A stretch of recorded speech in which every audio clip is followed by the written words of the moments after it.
আজি মই আপোনালোকৰ সন্মুখত আহিছোঁ এটা উদ্দেশ্য লৈ, যিটো আমাৰ আজিৰ যুৱা প্ৰজন্ম ইউথ যিসকল থাকে, আজি আমাৰ ইউথ যদি সাকসেস হয় আমি সাকসেস, ইউথ আগবাঢ়ে আমি আগবাঢ়িম, youth failure means we are failure.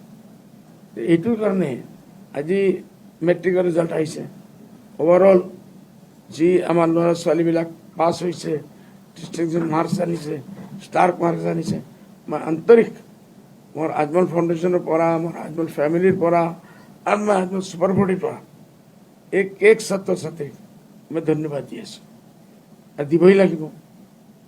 এনেকুৱা কাম কৰিছে, পাৰফৰ্মেঞ্চ কৰিছে, কিন্তু একেলগে এইসকলক গাৰ্জিয়ানসকলক দিম, টিচাৰসকলক দিম, ফেকাল্টিজ চবক মই ধন্যবাদ দি আছোঁ। আপোনালোকৰ মেহনতে এই দিনটো আনিছে যে আজি আমি ইমান ভাল এটা দিন দেখিছোঁ। লগে লগে মই ক'ব লাগিব, আজি ডক্টৰ হিমন্ত বিশ্ব শৰ্মাৰ চৰকাৰে মিয়াৰ মাত মাতে, কাৰ কমৰ ভাঙি দিম, কাৰ ভিড় ভাঙি দিম, ডেভেলপমেণ্টৰ কোনো মাত নাই। অসমৰ ডেভেলপমেণ্ট কি কৰিছে? যদি শিক্ষা বিভাগ এনেকুৱা ফেইলিয়াৰ হয়, অসমৰ উন্নতি কেনেকুৱা হ'ব? কিয় আমাক কেনেকুৱা আমাৰ ল'ৰা ছোৱালী আগবাঢ়িব? আপোনালোকে চাওক, আজি যে ৰিজাল্ট আহিছে, এইটোত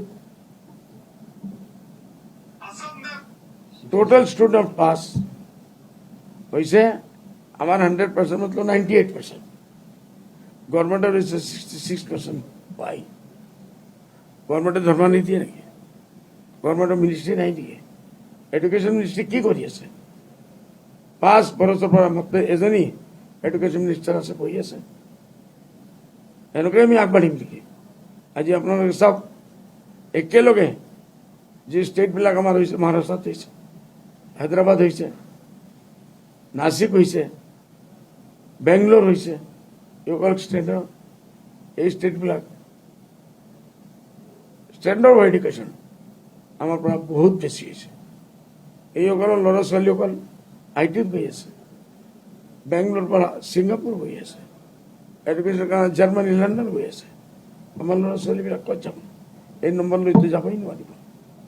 ভৱিষ্যত কি হ'ব আমাৰ? আমি খালি পলিটিক্স কৰি থাকিম, এজনে আৰু এজনক গালি পাৰি থাকিম, তাচ্ছিল্য ভাষা ব্যৱহাৰ কৰিম। বহুত মই কি ক'ম, আহ্বান কৰিম, এইটো কোনো লাভ নাই।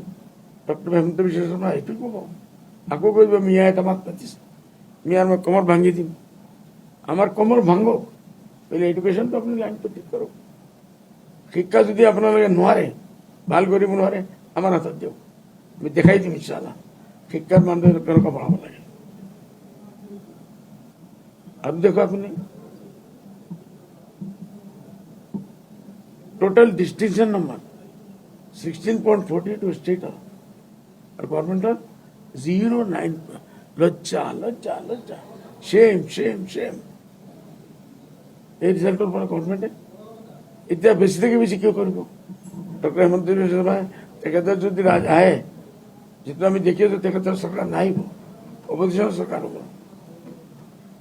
এতিয়া কি কৰিব? বেষ্ট থেকে বেষ্ট এজন এডুকেশ্যন মিনিষ্টাৰ চেঞ্জ কৰি দিলে। এইটো চেঞ্জ কৰি দিলে, এই যে আমাৰ 10 বছৰ এই যে আমাৰ ল'ৰা ছোৱালী বরবাদ হল, এইটো কোনে ফিরাই দিব? এগুলো তো 5 স্টার হোটেলের বই পলিটিক্স করে থাকবে, এয়ার কন্ডিশন রুমত বই পলিটিক্স করে থাকবে, নাই ডিস্ট্রিবিউশন। স্টার নম্বর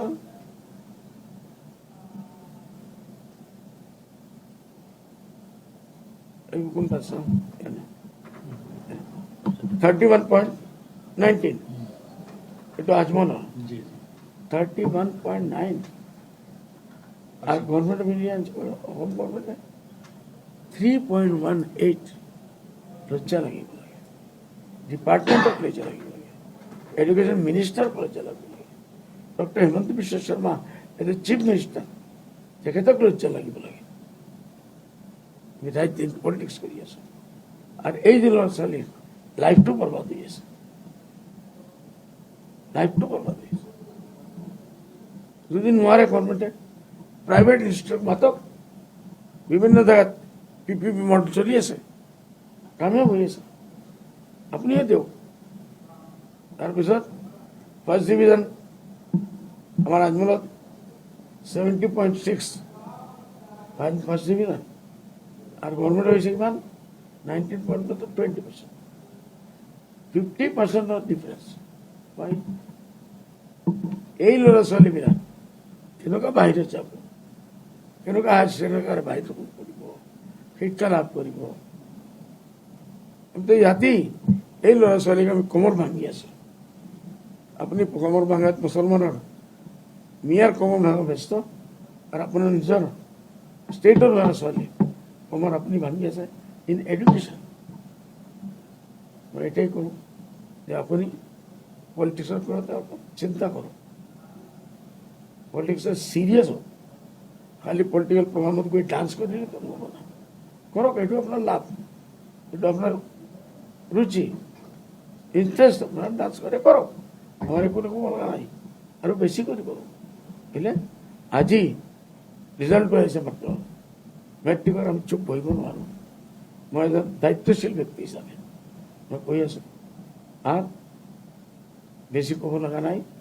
মোৰ নিজৰ লজ্জা লাগি আছে, কিন্তু মই মিনিষ্টাৰক জগৰীয়া কৰি আছোঁ আৰু কৰি থাকিম। আৰু অহা দিনত ইনশাআল্লাহ আল্লাহ দিয়ে যদি আমি ইনশাআল্লাহ এছেম্বলিত আহিছোঁ ইনশাআল্লাহ, এই টাইমত আপোনালোকে দেখিব। মোৰতো আশা আপোনালোকে এইবাৰ মিনিষ্ট্ৰী আনিবই নোৱাৰিব, আপোনালোক অফিচত থাকিব, তেতিয়া আমি দেখাই দিম এডুকেশ্যন কেনেকুৱা। Thank you. অ'কে বাই।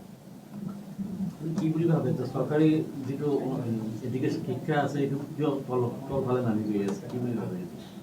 চৰকাৰৰ এইটোৰ ওপৰত কোনো ইণ্টাৰেষ্টেই নাই, জিৰ' ইণ্টাৰেষ্ট।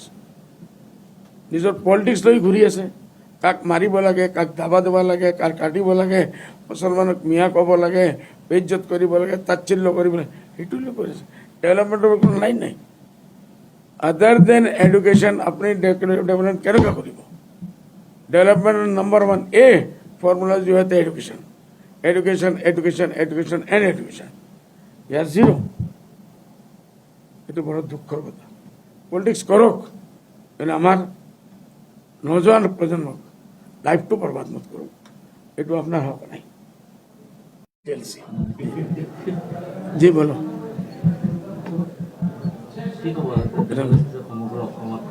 চাওক, গোটেই অসমত যোৱাকালি যে ভোটদান হৈছে, এইটোত আমাৰ UDFৰ যিমান বিধায়ক উঠিছিল 29 আমি দিছোঁ। সাউথ সালমাৰা মিলাই সাউথ সালমাত 95% লৈকে আহিছে, 94% লৈকে 5-6টা জেগাত, যিটো ভাৰতবৰ্ষৰ ৰেকৰ্ড হৈ গৈছে। এইটো গভৰ্ণমেণ্টে চিন্তা কৰিব লাগিব, এই পাৰ্চেণ্টটো হঠাৎ কিয় বাঢ়ে? ইলিগেল মানুহটো নাই, ভোট দিছে মতলব লিগেল, ভাৰতীয় নাগৰিক। ভয়, চৰকাৰে SIR ভয় পঠিয়াই দিছে। এইটো নাথাকিলে বাংলাদেশ হৈ যাব। মানুহ য'ৰ পৰা পাৰে গোটেই ভাৰতৰ পৰা মজদুৰি কৰণেৱালা, ঠেলা চলানেৱালা, পাহাৰ কাটনেৱালা সব কামটা মিলি নোকচান কৰিও ভোট দিয়াত আহিছে আৰু ভোট দান দিছে। মই এইটোৰ কাৰণে আমাৰ যিমান ভোটাৰসকল আছে, নৰ নাৰী হোক, আজি আমাৰ নজৱান ইউথে ভোট দিছে, 18 বছৰ যিসকল আছে সকলে ভোট দিছে। এইটোৰ কাৰণে মোৰ এতিয়ালৈকে আশা আছে, আমি যোৱাবাৰ 16 জন জিকিছিলোঁ, এইবাৰো আমি এটলিষ্ট 16 জনৰ টাৰ্গেটটো আমি পূৰা কৰিম ইনশাআল্লাহ। এইটোৰ কাৰণে গোটেই অসমবাসী যিসকলে আমাৰ ভোটাৰ ৰাইজসকলে আমাৰ কেণ্ডিডেটসকলক ভোট দিছে, মই সকলক মোৰ আন্তৰিক ধন্যবাদ কৰি আছোঁ। আপোনালোকৰ বাবে এইসকলে ইমান কষ্ট কৰিছে, ইমান চেক্ৰিফাইচ কৰিছে। এটা ভোট দিয়া ইমান ধেমালিৰ কথা নহয়। 1 মাহ 1.5 মাহ টাইম যায়, পইচা লছ হয়, টাইম ক্ষতি হয়, আৰু বহুত কিছু ক্ষতি হয়। তাৰপিছতে এইটো ভুল নাই। এইটো কাৰণে মই আৰু একবাৰ আমাৰ ভোটাৰসকলক মই আন্তৰিক দিল কি গহৰাইছে আমি ধন্যবাদ দি আছোঁ যে আপুনি বহুত ডাঙৰ কাম কৰিছে। আপোনালোকৰ মেহনতে যিটো মোৰ আশা আছে যে কমচে কম 15-16টা প্লেন ইনশাআল্লাহ আমাৰ বিনা তেওঁ চৰকাৰ কৰিব নোৱাৰিব। এইটোৰ কাৰণে আৰু একবাৰ ধন্যবাদ। খোদা হাফিজ, আসসালামু আলাইকুম। স্যার, আপনি এই ভাবে নাকি আজি যেহেতু গৌরব গগৈয়ে সংবাদমেল পাতি কৈছে 4 মেত বোলে বিরোধী সরকার হবলৈ গৈ আছে, আপনি ভাবে নাকি যে বিরোধী গৌরব গগৈৰ নেতৃত্বৰ সৰকাৰ হ'ব? চাওক, এইটো যিমান ডাঙৰ পাৰ্টি আছে চবেই ক'ব, পলিটিকেল পাৰ্টি আছে তো ক'বই লাগিব। আজি কি কৰিব বুলি আমি হাঁহিছোঁ। গৌৰৱ গগৈতো ক'ব নোৱাৰে, হেমন্ত বিশ্ব শৰ্মাই ক'ব নোৱাৰে।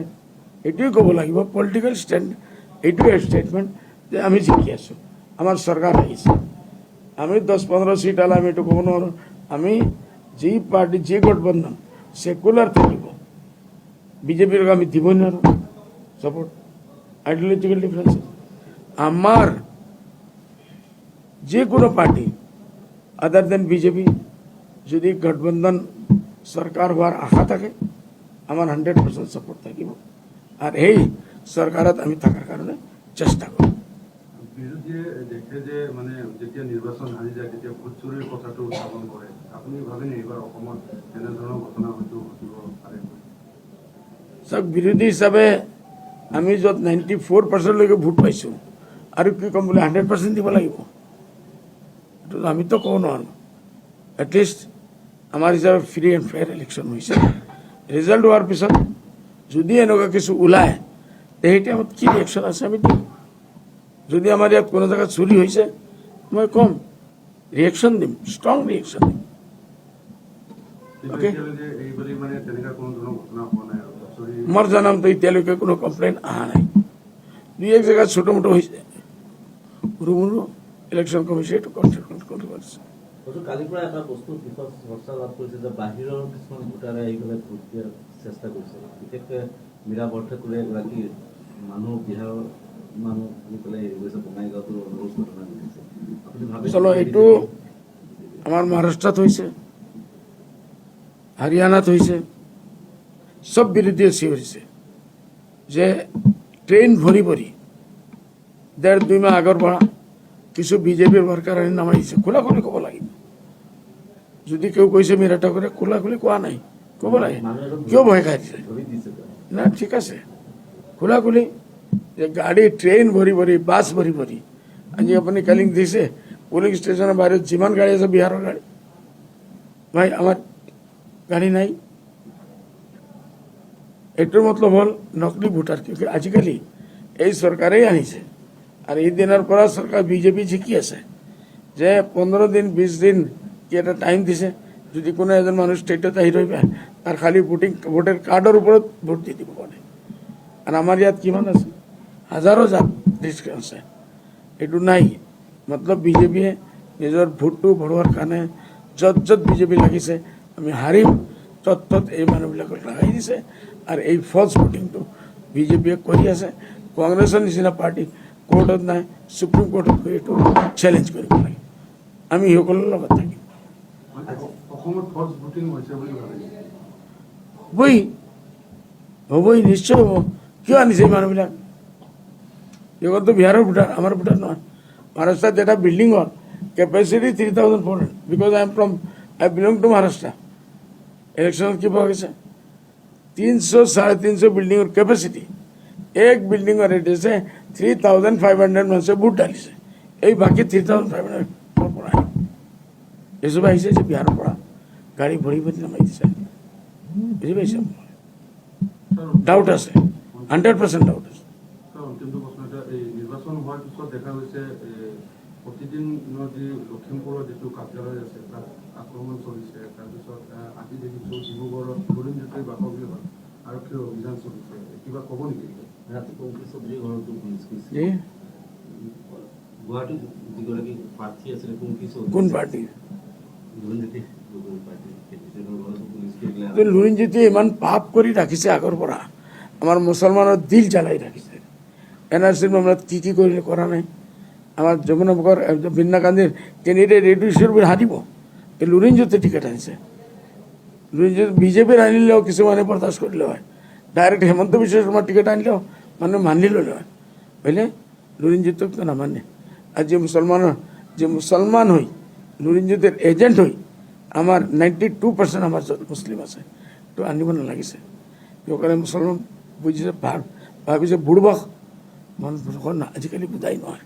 কালি যি হিচাপে বিনা কান্দি ভোট পৰিছে আপোনালোকে দেখিছে, এক এক জেগাত এক এক বুথ 2 বাৰ 3 বাৰ বক্স চেঞ্জ কৰিব লগা হৈছে।